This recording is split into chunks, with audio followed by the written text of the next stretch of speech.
Thank you all for coming today.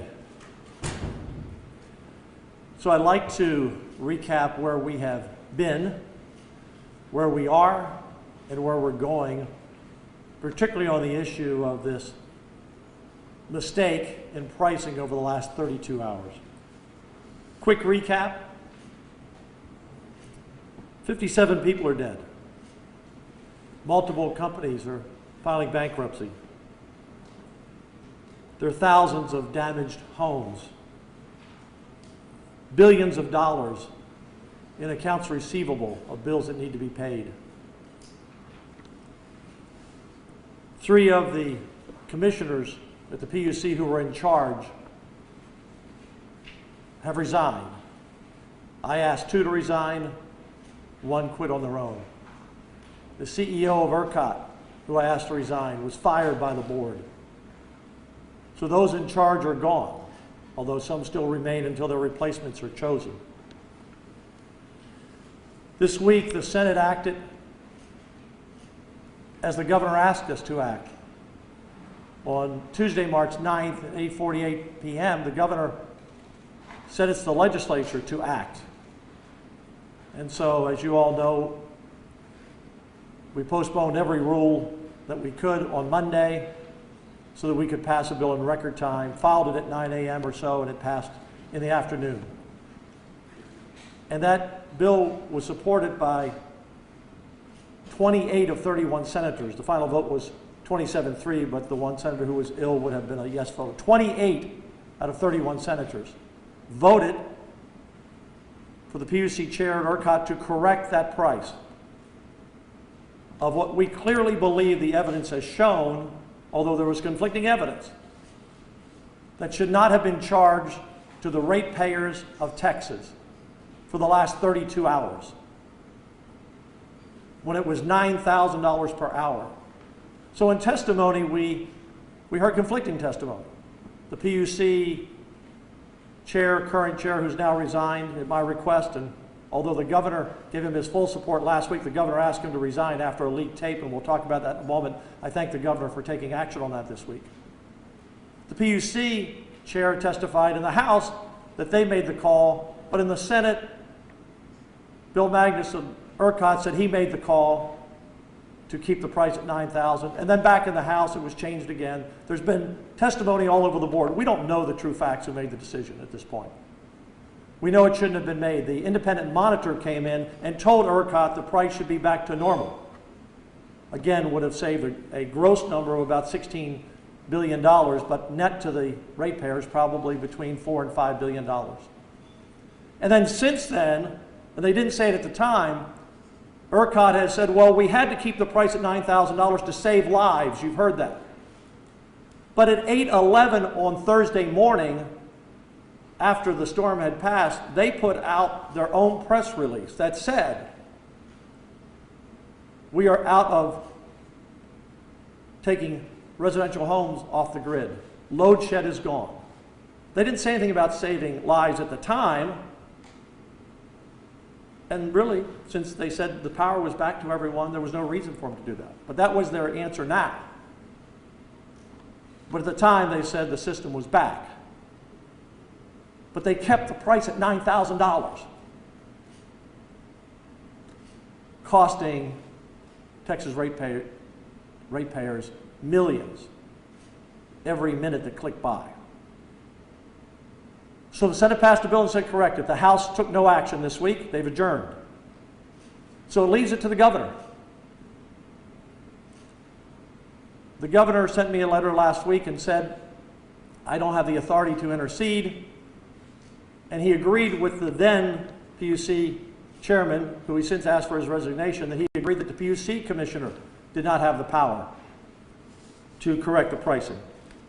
So I asked the Attorney General for an opinion. And the Attorney General issued an opinion this week that said, under plain language, in 39.151, the Public Utility Commission has complete authority to act.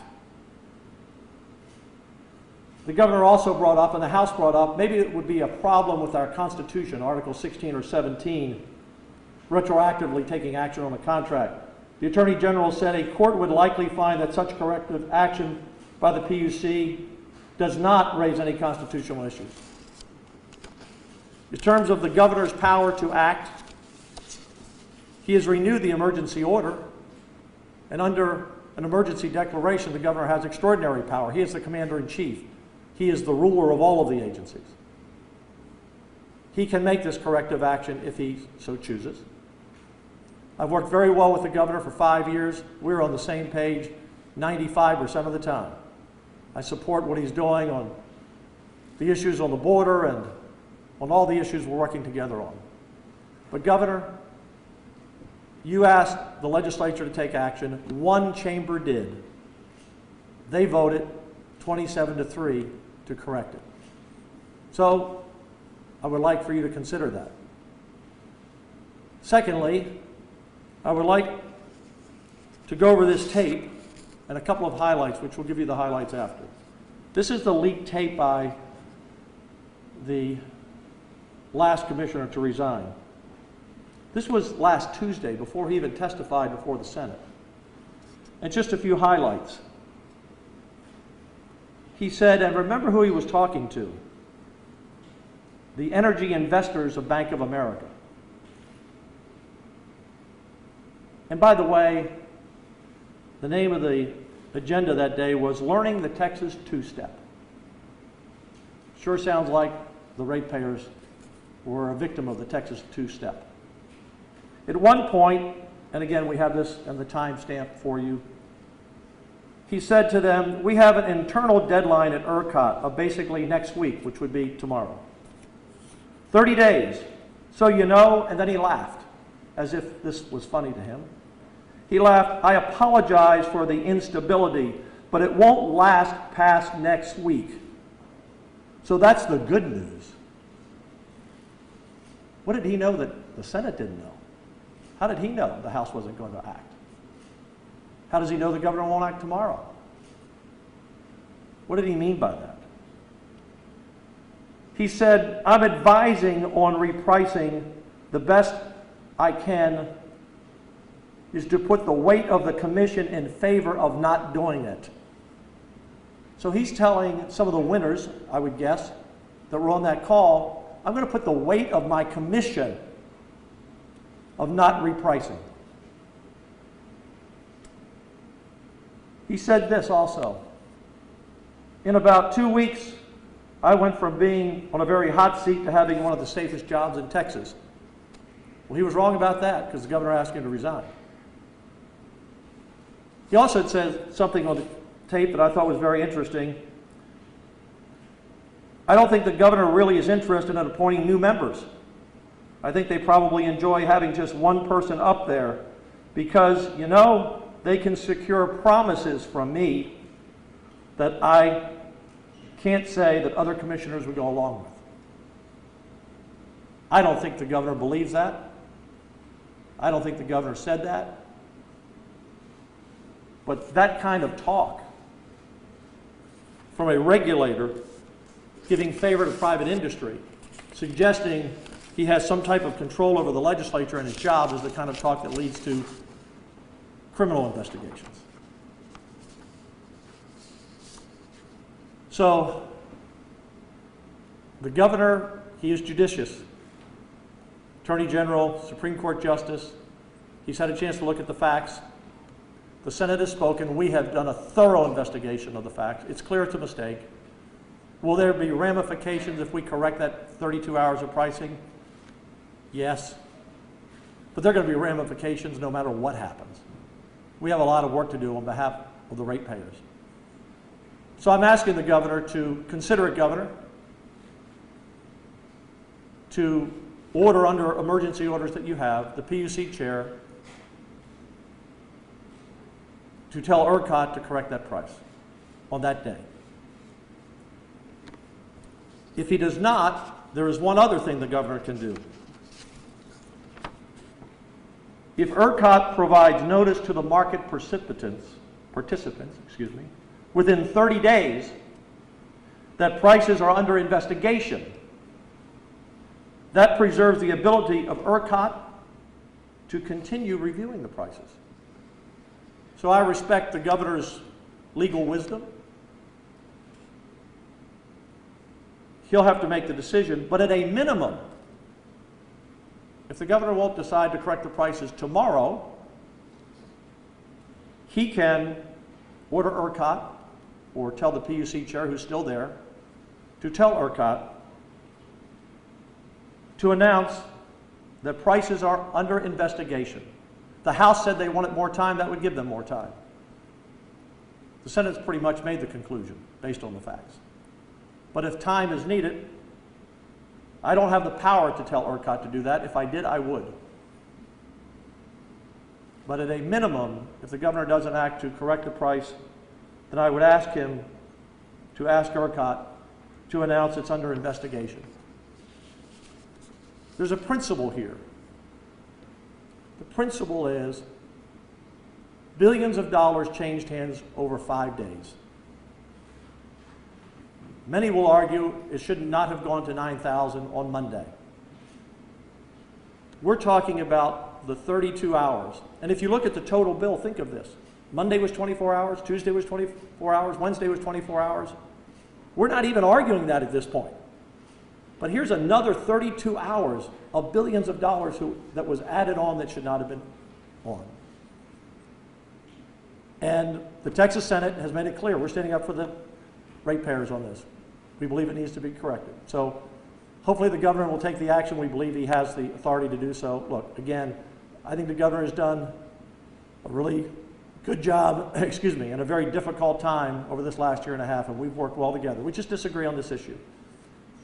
And as I said last week, somebody said, well, Dan, why aren't you talking to the governor privately? Why are these, when you ask for resignations, when you ask for the correcting of the price, why have you put this out publicly? Because from day one, I have been concerned about this pricing. And as I said in my press conference last week, I think it's best not to have some meetings about this in private. It's best to get it all out in the public. I want the public to know where I stand on this and where the Senate stands on this. And that's where we are today, and the clock is ticking. And we'll see what happens tomorrow. Any questions? Have you gotten any sort of indication if Governor Abbott has changed his tune on whether or not you think there's corrective action should be taken? I know before Chairman DeAndrea resigned, he suspended his decision. Have you got any indication that Abbott has changed his mind on that? I have not gotten any indication. The governor, I know he was asked a question about it in Dallas yesterday. He said he's on the record. I think what he's on the record of is he asked the legislation to investigate it. That's what he's on the record of. We did. We voted. The House didn't. So we can't help if the House didn't vote. We did. So at least I hope the governor will take that into consideration. I also hope he'll look at that opinion from the Attorney General to say that he does have the power. I mean, he has unlimited power during an emergency. We know. And at a minimum, ERCOT can say that this is under investigation, and that will allow us to continue looking at this and follow the paths wherever those paths lead us. But that leaked tape from the chair was stunning. I mean, laughing about things. Oh, so you're talking about the winners and losers. Well, the winners are keeping their head down, he said to the investor. The winners are keeping their head down. I must admit, I haven't heard from any winners. I've heard from some losers. You know, they're keeping their head down. He said, and Austin's really keeping their head down. In fact, they're keeping their head so low because they may get their underground train sooner than later, meaning that their profits must have been so big. There shouldn't be any winners and losers in this. We should do the right thing. Correct the price on that date. It will work itself out, and then the legislature will address. Hey, Governor, yeah. That 3 major regulators had to resign from one single commission, all of them. Yes. What does that say about the appointment process and the Senate's advice and consent process? Is it thorough enough, or is this just, he named them, we'll pass them through? You know, as I said last week, this entire system has worked smoothly for 20 years. We've had a few brownouts in the summer, but we have the lowest energy prices in the country. It's worked well. And like a lot of things in life, until something breaks down, you say, we need to look at that. And so that's what we're doing. And we are the advise and consent, and we have 3 openings now. the senators, on behalf of the senators, we expect the governor, and I'm sure he will send us 3 appointments before we leave here, because we need to ask them a lot of questions. We don't want them appointed when we're not here in the interim. We have bills now that in the House and the Senate that are looking at reconstituting that board, maybe taking the PUC to 5 or 7 members, where several of the members could be appointed by the Speaker of the House and the Lieutenant Governor and the Governor. We're also looking at legislation on reforming ERCOT board in the same manner. So we have a lot of appointments to make. That's where we are. Have you spoken to any House members that are sympathetic to your position on this? Yes, I'll leave it at that. Yes. Hey, Governor, what do you think the feasibility is of, let's say the governor were to say, okay, yeah, let's tomorrow, let's correct this, we need to fix this. There's only one chair left of the PUC. He's resigned, just sitting in place. Right. What's the feasibility of this actually being able to be executed, and how would they go about doing that? The governor of Texas is a very powerful person. He can do anything he wants. And if he tells the PUC and ERCOT to correct the price back to the normal price that, you know, the governor said earlier this is all going to be worked out in the courts, and I think he's right. I mean, there's already been a lawsuit filed by San Antonio. I think there'll be a lot of lawsuits filed. This will be worked out in the courts. But that may take years. Right now, before we get further down the road, we need to look at saving $4 to $5 billion for Texas ratepayers. You know, not a lot of money, a lot of money has changed hands, but a lot of these so-called winners, and I'm not saying that some of these winners did anything wrong. They were the recipient of something the legislature passed in 1999 and has continued through this time. So, you know, the winners and losers, it's the people who made money and lost money is really the better way to say it. And unless some of these companies had too much control over ERCOT and helped decide this, which I don't know, could have happened, they were just the recipients of doing what they were allowed to do. What we're really talking about is some of those who made so much money, we need to go back and correct that price. They probably won't go to losing money, they'll just make less. And some of those losers, maybe they didn't do a good job of hedging the various companies. But we can't let this system was not designed for 40 billion or more of transfer of wealth in a week, putting companies bankrupt and people with high bills. Because at the end of the day, ratepayers are going to have to pay this, whether it's over 5 years, 10 years, 20 years. Somebody has to pay. So let's do the flip side of that then. Let's say, no action was taken and these numbers are under an investigation. Yeah. Where does that leave us? Where does that leave the legislature in terms of, can any action be done to reverse that? So if the governor does not ask the PUC to correct the price between, I guess the deadline is sometime tomorrow night or Saturday, or if he doesn't at least ask for an investigation to keep it ongoing, then this issue is unfortunately ended for the ratepayers. Now there may be, again, lawsuits in the courts that take years to resolve,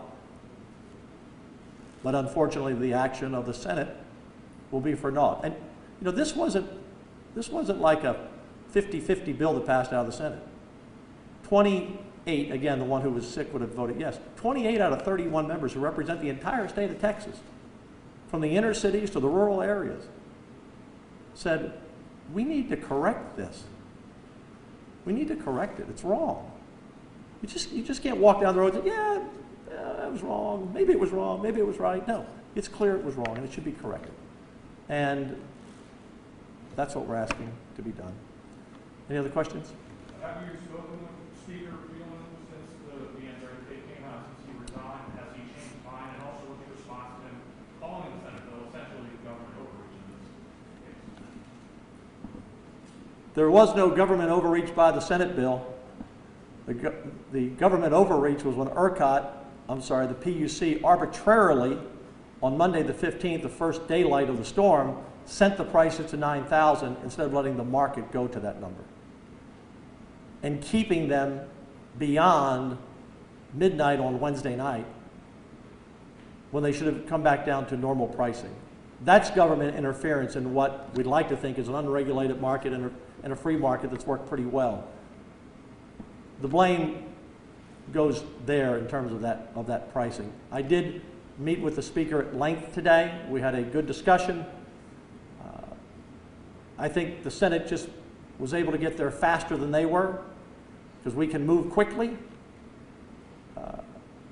But my point to the speaker is if the governor doesn't change the price, or at least ask ERCOT to announce that these is under investigation, I think that's a minimum that the governor can do, then I'm glad that the House wants to investigate it, but if the governor doesn't take one of those two actions, and after tomorrow, their intentions are great, but nothing will happen on this part. Look, and there's also a lot to unpack on this. We haven't even begun to look at all of the issues involved in this. So this is just the beginning, but this was the first thing we had to tackle. And again, the governor and I work well together. We still work well together. I'm supportive of the governor. This is not anti-governor. I'm actually coming to the governor and saying, Governor, help. We did what you said. Your own chair that you appointed, you asked to resign for what he said on a tape. That throws everything in doubt. Just the idea that the chair of the PUC says to the Bank of America, and I read you the quotes, I'm paraphrasing, I'm doing everything I can to help you. I just got to stall the legislature for another week. That alone should be enough for the governor to say, we just can't abide by that. We just can't abide by that. Hey, thank you all very much. Appreciate it. Oh my God, thanks, folks.